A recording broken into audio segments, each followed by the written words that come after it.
Hey everybody, it's Skully. So I wanted to talk about something rather special in this video today.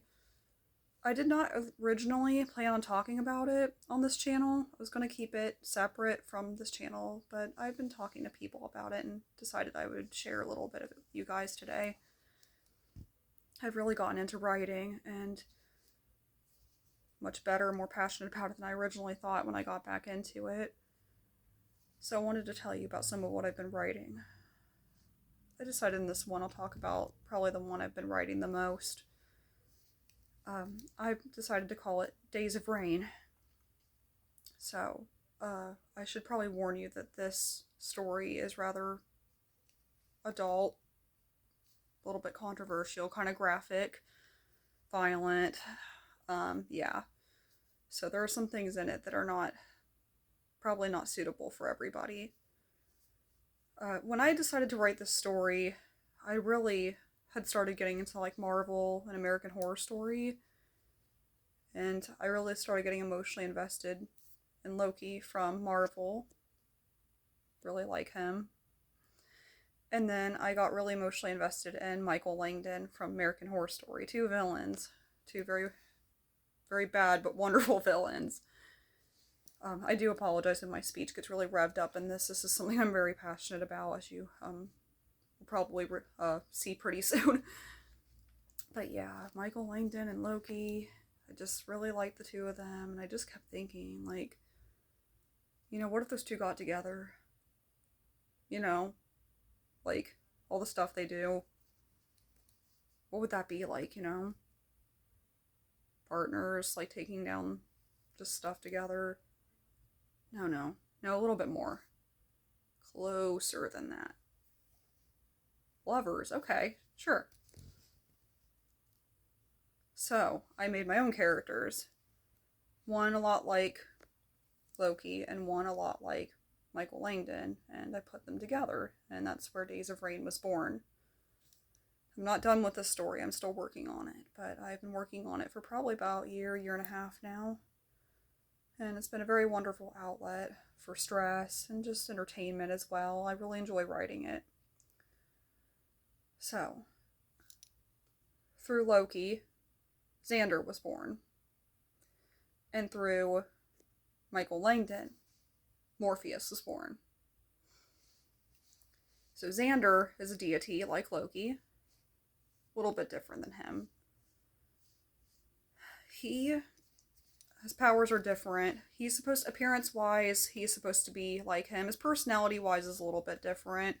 I have made him, he's a little bit of a trickster, kind of mischievous personality at times, but he's a lot more kind of logical and level-headed than probably Loki is. He's a little bit more serious than him, I guess. He has some similar abilities, like he'll sometimes play tricks on Morpheus by, like, turning himself into objects, or Morpheus is afraid of spiders, so maybe he'll put a little rubber spider on the shelf to freak him out, and yeah, perhaps it's a little mean, he's afraid of those. But with some of his powers, he has several, but one of the more profound ones that you see is, it's stuff involving the weather. So, both Morpheus and Xander both struggle with mental illness, as well as they both had really rough childhoods, which was one of the things in the story that was probably also a bit controversial, but yeah, they didn't have the greatest upbringings. So Xander's, he has bipolar disorder, and that plays a very big part in his abilities that he has, because when he gets really upset, the weather goes berserk, and that's actually one of my favorite things about him. When he's manic, it usually gets really hot outside, like the summertime. When he's depressed, it's like snowing, like wintertime. Sometimes both together, if he has both, which is, yeah, that was a little hard to write. But even if he has normal emotions, like if he's arguing with his partner, like sometimes the weather will go berserk, like it'll thunder when he's angry, or it'll start like raining when he's upset. And it's a really cool ability. I always wish I had something like that when I was a kid, but one of the drawbacks of it is people tend to think that Xander's a drama queen when he gets upset and that happens, but he doesn't really have control over that, so yeah, it's kind of hard for him to explain to people. Like, even his parents have accused him of being, like, dramatic and stuff because of it. But yeah, Xander was the youngest of several children. He had an absentee father. his mother was quite abusive, which, you know, that was kind of hard to talk about in the story. It was very sad having to write that plot. And he had some support from his siblings and everything, and his life got better once he got older, but his childhood was not really as colorful as what you would expect. It was, you know, he went through a lot of depression and everything because of it. And he eventually, you know, got older. He was in a relationship before he got with Morpheus. They're not together anymore, but they're still really close friends. So despite the stereotype of what happens with ex-boyfriends, ex-girlfriends, they actually are still rather close together. They're just more best friends than they are lovers. And, you know, their daughter is grown up and she's happy and healthy and she had a real great childhood. So he was a much better father to her than his father ever was to him. So that's good. Yeah, Morpheus, with him, it gets a little bit more complicated. With his childhood, his aunt and uncle ended up adopting him when he was a baby. Since his mother died giving birth to him, he never knew her, and then his father's a demon. His father wanted him to have a really as normal life as he could, so he figured, you know, who better than his close relatives to take care of him, which normally would have been a pretty good idea, except that they didn't really take as good care of him as they should have. So with his, it's more along the lines of neglect and isolation, loneliness, that kind of thing. So he did not have a very good childhood. With Morpheus, his ability is that he has DID.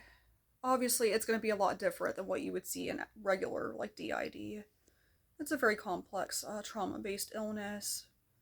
Obviously, with it, I don't know, it's like I tried to make it as accurate as possible, but the main difference with his is his did not originate the same way that regular DID would, because even though it does come from trauma, it's usually, you know, earlier in life, like repeated childhood trauma, and with him, his was more, since, like, because Xander's a deity, he's a supernatural creature, there's a lot of supernatural creatures in this story, or mythological, or whatever you want to call it, but yeah, Xander's a deity, and his family, they're mostly deities and stuff, like they're gods, but with Morpheus, his family is primarily human, except his dad, since he's the product of a demon and a human, he's a Nephilim, and with that, I always assumed that he kind of almost like had a human brain and a demon brain, so at least in this particular story, that's believed to be part of why Morpheus is the way he is, because he does actually have a cousin who's also a Nephilim, but he's part, his is a little bit different since his mom was an angel and his dad was human.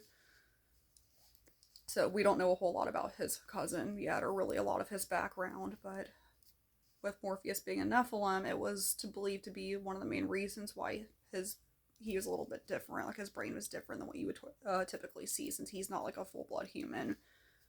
So he's spent a good portion of his life feeling like he was different than everybody else, and at first he didn't really know quite why he was different, but then over time he starts to figure it out and notice that he's not like any of the other humans.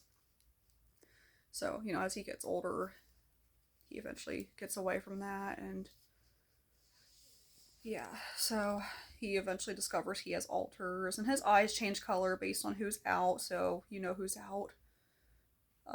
Truthfully, he has a lot more now than I originally planned on him having, so that's been getting a little complicated.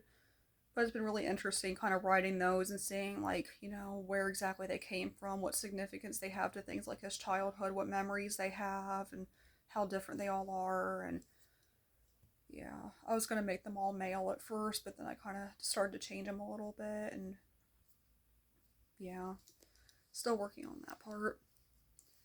So yeah, he and Xander are together, and the fact that they both have mental illness and that they've had very troubled childhood has really kind of brought them closer together. Not only has Morpheus been a very big source of happiness for Xander, since he didn't have a very stable home life, but his alters even are essentially the family that Xander never had, so he really grows to love them too, and he's only dating Morpheus, and he's only intimate with him specifically, but Morpheus's alters, they become kind of almost like in-laws or almost like siblings to him. Like he starts to learn how they're different. He starts to learn to focus on, you know, which eye color means which alter's coming out, and the kind of noticing patterns between them. And he's really just trying to make them feel more welcome and trying to see what he can do to help them. because where they're at now in this story is that basically they have kind of, Earth is different now. There's more supernatural creatures. The humans were envious of the powers that the supernatural creatures had. Basically, powers, qualities that theoretically would make humans live longer, which, of course, they don't have those. They don't have as long of a lifespan as other supernatural creatures. They don't have their powers. So the people in these facilities,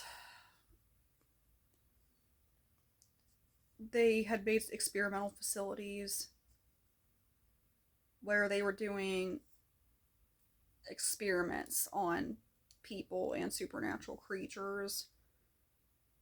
And it was very bad, so I won't go too deep into that, because again, it was pretty controversial. But yeah, basically it became something that they were doing at first, and then once more humans, more people even became aware of it, it became such a complex issue that the land became divided over it, like who supported it and who did not. And that was really a big turning point. And I wasn't sure whether to mention this part or not, but Xander realizes later on, because he sees a tattoo on, I think it's on Morpheus's neck, that he actually was an inmate at one of those facilities. So that really kind of is a turning point with learning more about these facilities, what they were doing, why did they exist, who was part of it. And I guess not only were they kind of dealing with that, but there's also villains in the story, like any story. They're both shapeshifters. Identical twin shapeshifters. So yeah, double trouble.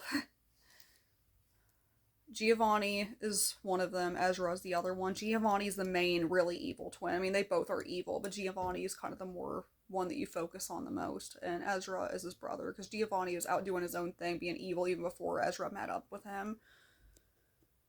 And in the other story I'm writing, it's going to be between two girls, one mermaid and a sea monster, but the villain in that story is actually supposed to be the daughter of Ezra, because it was implied that Ezra actually tried to live a normal life before he got together with Giovanni. So when they were babies, their mother had put them both up for adoption. They got separated. They met up in adulthood. I believe Giovanni was the one that got adopted. Ezra did not. He was in the system. So that was really sad, actually. But Giovanni, if he was the one that got adopted, he had two dads that both loved him very much. He actually had a pretty normal life. So you really kind of wonder, why did he just, kind of snap?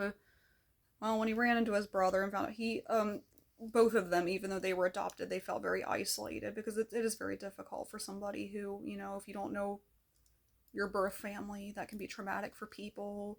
You feel like you don't know who you are or where you came from, and that raises a lot of questions. So it's kind of led to believe that the fact that those two were separated and they didn't grow up with a normal family or whatever, that I think that question of who they really were just kind of always lingered over their head their whole lives, and they didn't handle it very well. So when they met up together, they were so mad that that they got separated from each other. They basically just got revenge over everybody involved. So they just took them all out, and yeah, they're bad. So they kind of used that to justify that. Like, obviously what they did was horrible, but I got separated. This had to happen. No. Yeah, so there's a bunch of stuff going on. So yeah, kind of wondering what happened with Ezra's family that he had when he tried to live a normal life, and you kind of see more of that in the other story with, how his daughter grew up and all that, because he did have a daughter before his marriage fell apart, and he ended up with, reuniting with his twin brother. So it was a story I really loved writing. It's something that, is kind of controversial. It's not for everybody. But some people like me like stuff like that. It's been a very difficult story to write. I've gotten mad at the story, I've cried over it, I've been depressed over it, but then I've always come right back because I really love writing it. Oh yeah. Gotta love the part of how do the shapeshifters turn into people? Well, this is a smut story. So you can probably put two and two together. I'll just leave it at that. Yeah, not everybody loves hardcore fantasy romance stories like that where there's a bunch of intimacy in them and all that, but that's what this story is. So it's kind of a combination of a LGBT friendly smut story, but also action, kind of other stuff going on too.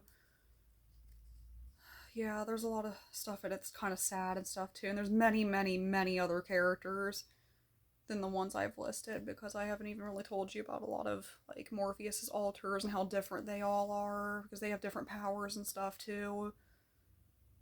And some of the relatives of some of the main characters, like Esmeralda, which is Xander's daughter, like her fiance, and then his dad, and there's just so many people in it, and I don't know, sometimes I wonder if there's too much going on or too many characters, but I've definitely loved writing it, and I would really like to see what it turns into. So, yeah, I wasn't really sure whether I was going to talk about that at first, but I decided I was going to share that with you guys, because it's something I'm proud of and something I love working on, and I can't thank the actors enough that helped inspire it. I just, I feel so, like, I don't know, like I really just want to keep watching more movies and stuff that have them in it because I just really am just so grateful that the inspiration came from somewhere. And it's so funny, even because I've been working on this story long enough, I'll see a picture of Loki and I'll accidentally call him Xander because that's what he is in my story. Or same with Michael Langdon, if I'm like watching American Horror Story, I'm like, look, it's Morpheus, and I'm like, wait, that's not Morpheus.